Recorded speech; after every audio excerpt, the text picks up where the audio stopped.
बिस्मिल्लाहिर्रहमानिर्रहीम अस्सलाम वालेकुम। मैं फैसल यासीन अपने प्यारे जे भैन भाइयों वास्ते एक वधिया जी रेसिपी लैके आया वां। तो उम्मीद करदा इस वक्त मेरी वीडियो नूं जेड़े भी दोस्त देखण दे ने बिल्कुल ठीक ठाक होणगे। अल्लाह ताला उन्हां नूं अपने हिफ्ज़ ईमान च रखे, आमीन। अज असां पकावांगे अंडे दा आमलेट, वो भी रवायती अंदाज नाल। नूं पाकिस्तान दे विच स्पैनिश आमलेट दे नाम तो भी जाणिया जांदा है।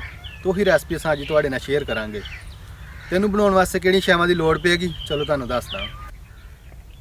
एक प्याज, एक टमाटर दरमियाने साइज़ का, 2 सब्ज़ मिर्चां, 2 आलू दरमियाने साइज़ के, ते 5 अंडे असां मुर्गी दे शामिल करांगे।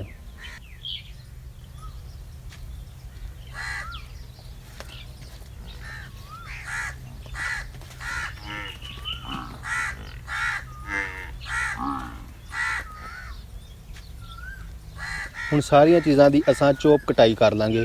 पहले प्याज की कटाई करांगे,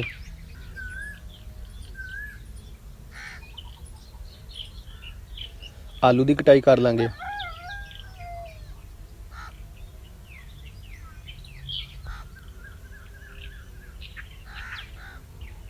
हरियां मिर्चां की भी कटाई कर लांगे। आखिर दे विच प्यार दे नाल टमाटर की भी असां चोप कटाई कर लांगे।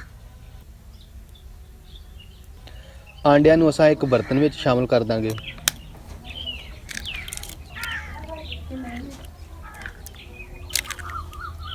हुण दोस्त एक काम करांगे, सब्ज़ मसाले नूं आंडियां विच शामिल कर दांगे ते आंडियां नूं अच्छी तरह फेंट लांगे।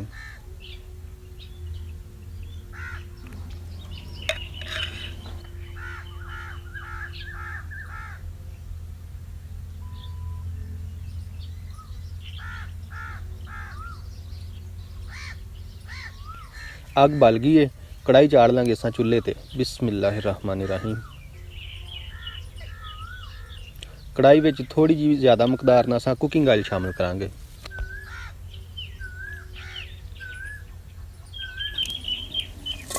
प्याज ते आलू जिहड़े चोप कटाई कीते ही उन्हां नूं असां कुकिंग आयल च शामिल कर दांगे।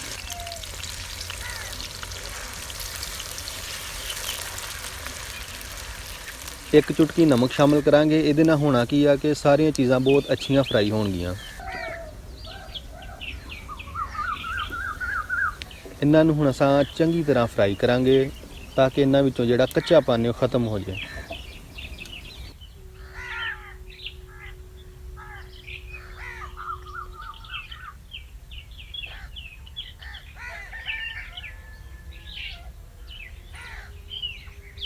माशाअल्लाह आलू प्याज अच्छी तरह फ्राई हो गए ने। हुण इन्हां नूं ही असां आंडियां 'च शामिल कर दांगे। पुत्त अंदरों छाननी ते लियाई हां जिहदे नाल पकौड़े कड्ढी दे। भज के जाई मेरा पुत्त।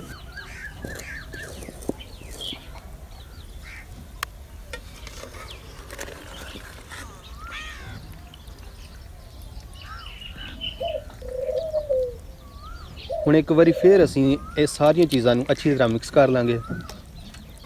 हुण असां चुल्हे ते रखांगे फ्राई पैन। बिस्मिल्लाहिर्रहमानिर्रहीम। फ्राई पैन में असां शामिल करांगे कुकिंग आयल। मेरे प्यारे दोस्त सोचते तो होने आ कि चुल्हा वड्डा ते फ्राई पैन छोटा, लेकिन कोई गल नहीं, असां अल्लाह दा नाम लैके चाढ़ दिता वा, हुण कुछ नहीं हुंदा। आयल ज़्यादा गर्म नहीं करना। हुण असां आंडे दा आमलेट जिहड़ा वा वो फ्राई पैन च शामिल कर दांगे।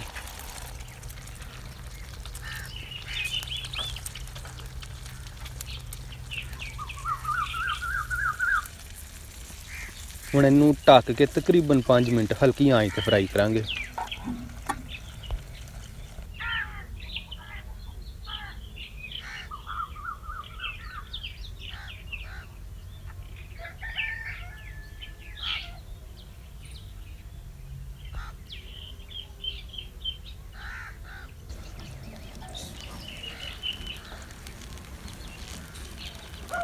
एक साइड इहदी पक गई है।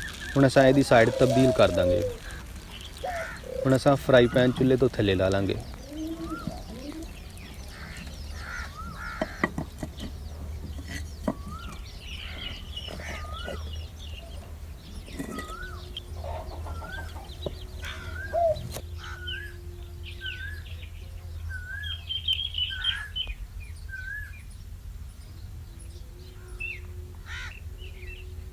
हुण दूसरी साइड नूं भी असां उस तरह ही 5 मिनट ढक के फ्राई करांगे।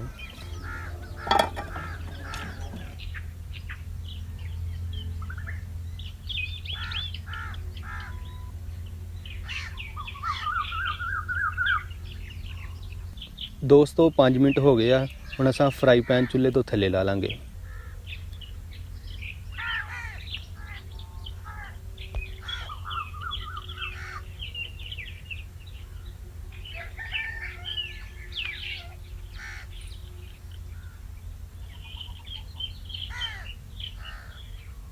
माशाल्लाह जज़ाकल्ला अल्हम्दुलिल्लाह। दोस्तों आंडा तो बड़ी दफ़ा फ्राई मैं किया, लेकिन स्पैनिश आमलेट मैं अपनी लाइफ च पहली दफ़ा बनाया है तो अल्लाह की करम नवाजी ना बड़ा वधिया तैयार होया स्पैनिश आमलेट।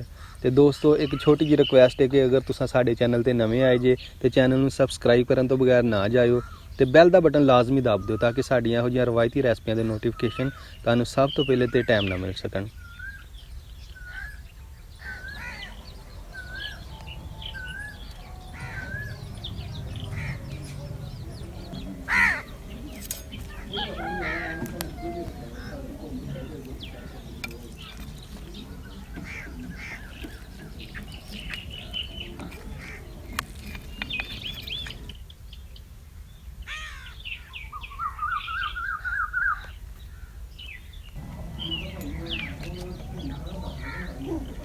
हाँ जी भाई, कैसा रहा मज़ा फिर? माशाल्लाह भाईजान, तुसीं आंडे दा आमलेट बहुत वधिया बनाया वा ते अल्लाह पाक तुहानूं होर काम मिले। आमीन। दोस्तों अगर साडी अज दी रेसिपी पसंद आए तो लाइक ते कमेंट करके लाजमी दस्सिओ। ते नाले एक होर गल के देखो दोस्तों, जिन्हां कोल भाई हुंदे ने वो ये समझण कि अल्लाह ताला दी बड़ी खास रहमत आ उन्हां दे नाल, क्योंकि ये सानूं गलत रस्ते तो भी रोकदे ने ते नाले कोई गलत बंदा है तो सानूं आगाह भी करदे आ। अल्लाह ताला मेरे भाई ने भी सलामत रखे ते इस दुनिया ते जिन्नियां भी भैणां दे भाई ने उन्हां नूं सारेआं नूं सलामत रखे। आमीन। ते इंशाअल्लाह अगली रेसिपी नाल मुलाकात होएगी। अल्लाह हाफिज़।